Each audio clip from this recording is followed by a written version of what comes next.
Dear friends, అందరికీ హరితదళ వందనాలు. ఈ వీడియోలో మనం ధరిత్రి దినోత్సవానికి సంబంధించిన కొన్ని విషయాలను తెలుసుకోబోతున్నాం. పర్యావరణ పరిరక్షణ అందరి బాధ్యత. ఈ విషయంపై ప్రజలలో అవగాహన కల్పించడం ఈ ధరిత్రి దినోత్సవ ముఖ్య ఉద్దేశం. ఈ దినోత్సవం జరుపుకోవడానికి మూలం కాలిఫోర్నియాలోని శాంటా బార్బరా చమురు చెందిన సంఘటన ఈ దినోత్సవాన్ని జరుపుకోవడానికి నాంది అయింది. 1969లో ఆ భయానక సంఘటనను చూసిన తర్వాత అమెరికన్ సెనేటర్ గెరాల్డ్ నెల్సన్ ఆందోళన చెందారు. అమెరికా రాజకీయవేత్త సెనేటర్ గెరాల్డ్ నెల్సన్ తన చుట్టూ ఉన్న వాతావరణం కలుషితం కావడం గమనించి అందరికీ ధరిత్రి సంరక్షణ పట్ల అవగాహన కలిగించేందుకు ఒక నిర్ణయం తీసుకున్నాడు.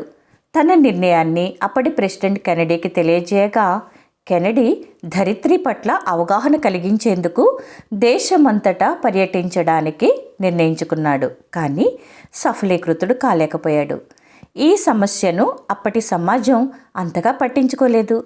1969లో నెల్సన్కి మరొక ఆలోచన వచ్చి వాతావరణంలో జరిగే మార్పులను వివరిస్తూ మనం ఎంత జాగ్రత్తగా ఉండాలో, మన వంతు బాధ్యతగా మనం ఏం చేయాలో అందరికీ తెలియజేయడానికి ఒక రోజంటూ ఉంటే బాగుంటుందని భావించి ఒక వార్తాపత్రిక ద్వారా ప్రజలకు ఈ ధరిత్రి దినోత్సవం గురించి వివరించాడు.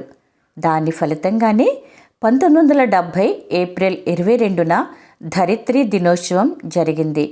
ఆ రోజు అమెరికా ప్రజలు ధరిత్రిని రక్షించుకునేందుకు తమ వంతు కృషి చేస్తామని ప్రమాణాలు చేశారు.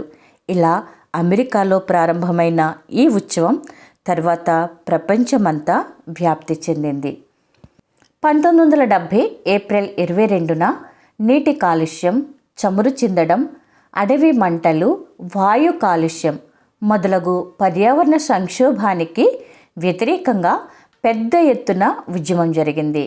20 మిలియన్ల అమెరికన్ పౌరులు నగర వీధిలోకి వచ్చారు.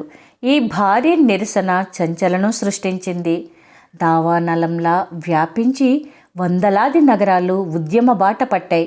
ప్రపంచంలో అతి పెద్ద నిరసనలలో ఒకటిగా ఈ ఉద్యమం నిలిచింది. మొదటి ప్రపంచ దినోత్సవ ఉద్యమం నుండి ప్రస్తుత ప్రపంచ దినోత్సవ వేడుక వరకు ఇదే అతి పెద్ద ఉద్యమం. ధరిత్రి దినోత్సవ నిర్వహణ. ప్రస్తుత రోజుల్లో అనేక సభలు, సమావేశాలు, సెమినార్లు నిర్వహించడం ద్వారా ప్రపంచం ఎదుర్కొంటున్న పర్యావరణ సమస్యలపై ప్రజలు దృష్టి సారించేలా అవగాహన కార్యక్రమాలు చేపట్టాలి. అందులో భాగంగా ఆంధ్రప్రదేశ్ జాతీయ హరితదళం డైరెక్టర్ గారైన శ్రీమతి పి. స్రవంతి గారు రాష్ట్ర వ్యాప్తంగా అన్ని పాఠశాలలలోనూ ఈ కార్యక్రమాన్ని నిర్వహించి విద్యార్థులకు, తద్వారా ప్రజలకు అవగాహన కల్పించడానికి ప్రణాళికను రూపొందించి అమలుపరుస్తున్నారు. నివారణోపాయాలు.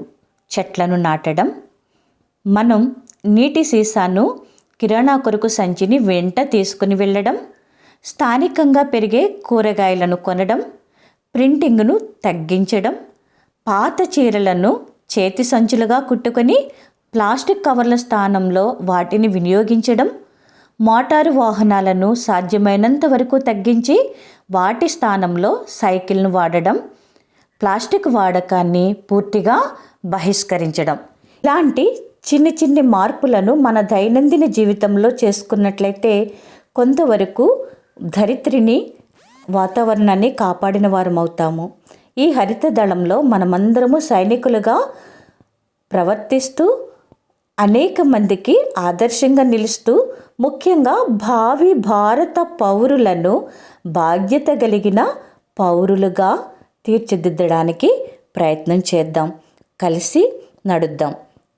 ఇట్లు ఏపీ ఎన్జీసీ. ధన్యవాదములు.